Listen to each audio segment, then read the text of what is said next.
प्रिय विद्यार्थियों, good morning. आज हम विषय विज्ञान कक्षा 7 वर्कशीट नंबर 8 को कर रहे हैं। यहाँ पर विद्यार्थी अपना नाम लिखेंगे। यहाँ पर आप अपने कक्षा अध्यापक का नाम लिखेंगे। आज हम विद्युत चुंबक और विद्युत घंटी के बारे में जानेंगे। मनीष ने एक निर्माण क्षेत्र पर एक क्रेन को देखा। प्यारे बच्चों, ये मनीष है और ये निर्माण क्षेत्र पर एक क्रेन है जिसका अंतिम हिस्सा लोहे के एक विशाल टुकड़े से जुड़ा था। अर्थात जो अंतिम हिस्सा है ये रहा लोहे का विशाल टुकड़ा, इससे जुड़ा हुआ है। उसने यह भी देखा इस पर चारों ओर कुछ तार लिपटे हुए। देखो नीचे की तरफ ये तार लिपटे हुए इस प्रकार से टुकड़े पर। उसे बड़ी हैरानी हुई कि कैसे एक कर्मचारी बिना चुंबक के अर्थात बिना चुंबक के लोहे के इतने बड़े भार को उठाने के लिए इस क्रेन का इस्तेमाल कर रहा है। वह अपने शिक्षक के पास गया और शिक्षक ने उसे बताया कि जब किसी तार से विद्युत धारा प्रभावित होती है तो वह एक चुंबक की भांति व्यवहार करता है। प्यारे बच्चों, ये लोहे का टुकड़ा है, ठीक है। इस लोहे के टुकड़े के बाहर तार लिपटी हुई हैं इस प्रकार से, ठीक है।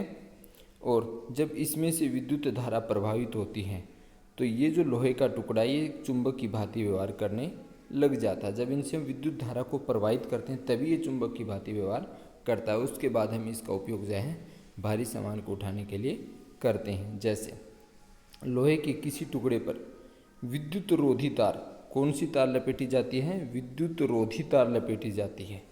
ये हमें ध्यान रखना है। जो तार होती है वो विद्युत रोधी होती है अर्थात बिजली को रोकने वाली होती है।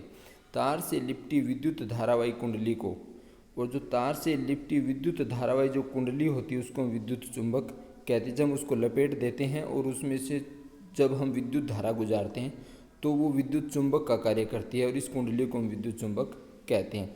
विद्युत चुंबक की प्रबलता विद्युत धारा के प्रवाह को बढ़ाने व घटाने से क्रमशः घटती बढ़ती रहती है।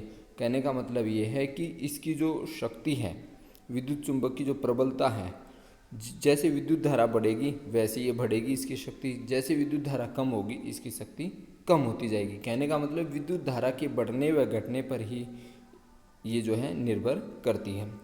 अब इसके जो उपयोग क्या हैं? विद्युत चुंबक के उपयोग, इनका उपयोग कबाड़ से चुंबकीय पदार्थों को अलग करने के लिए किया जाता है। अर्थात चुंबकीय पदार्थों को अलग करने में करते हैं, केवल चुंबकीय पदार्थ।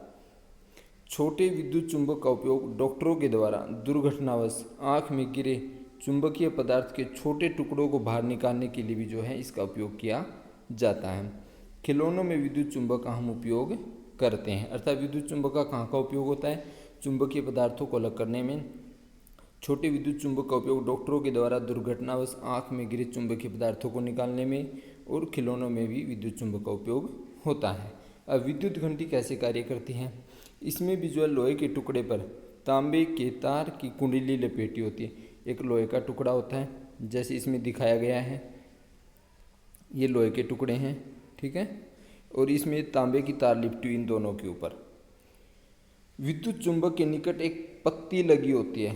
देखो ये पत्ती भी है इनके पास में, इधर ये जा रही है, जिसके एक सिरे से हथौड़ा जुड़ा होता है। ये जो हथौड़ा है, ये वाला हथौड़ा, ये जो है इससे जुड़ा हुआ, इधर आकर के इधर जुड़ा हुआ है ये, ठीक है, एक सिरे से। लोहे की पत्ती के समीप एक संपर्क पेच होता है। इधर की तरफ ये पेच है, संपर्क पेच। जब लोहे की पत्ती इस पेच के संपर्क में आती है, ये जो लोहे वाली पत्ती है, ये इधर की तरफ जो पत्ती है, ये जब इस पेच के संपर्क में आएगी तो इसमें से विद्युत धारा का जो परिपथ है वो पूरा हो जाता है, अर्थात इसमें से बिजली प्रवाहित होने लगती है। और कुंडली से जब विद्युत धारा प्रवाहित होती है, जब इसमें से विद्युत धारा प्रवाहित होगी, ये इधर जाएगी तो दोनों का आकर्षण होगा और जिससे यह जो है विद्युत चुंबक बन जाती है। और इसी कारण इसी तरीके से जो है विद्युत घंटी कार्य करती है।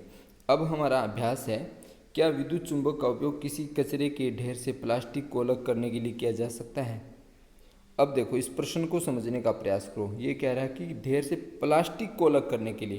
तो प्यारे बच्चों, हमारा प्रश्न ये कह रहा है कि विद्युत चुंबक का उपयोग किसी कचरे के ढेर से प्लास्टिक को अलग करने के लिए किया जा सकता है, स्पष्ट कीजिए। तो विद्युत चुंबक का उपयोग प्लास्टिक को अलग करने के लिए नहीं होता, चुंबकीय पदार्थों को अलग करने के लिए होता है। विद्युत धारा का प्रवाह बंद करने पर विद्युत चुंबक का प्रभाव क्या होता है?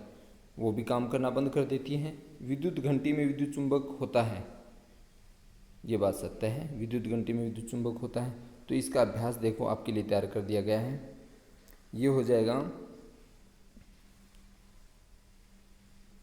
विद्युत चुंबक का उपयोग किसी कचरे के ढेर से प्लास्टिक को अलग करने के लिए नहीं किया जाता।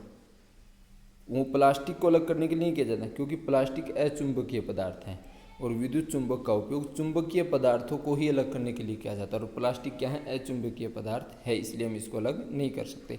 प्रश्न नंबर 2, प्रश्न 2 का आंसर ये है, विद्युत धारा का प्रवाह जब बंद हो जाएगा तो विद्युत चुंबक कार्य करना बंद कर देता है। ये प्रश्न नंबर 2 का आंसर है। प्रश्न नंबर 3, जो प्रश्न नंबर 3 क्या कह रहा है हमारा, प्रश्न नंबर 3 कह रहा है विद्युत घंटी में विद्युत चुंबक होता है, सत्य या असत्य है? तो ये बात सत्य है, विद्युत घंटी में क्या होता है, विद्युत चुंबक होता है। तो प्यारे बच्चों, आज के लिए इतना ही, धन्यवाद।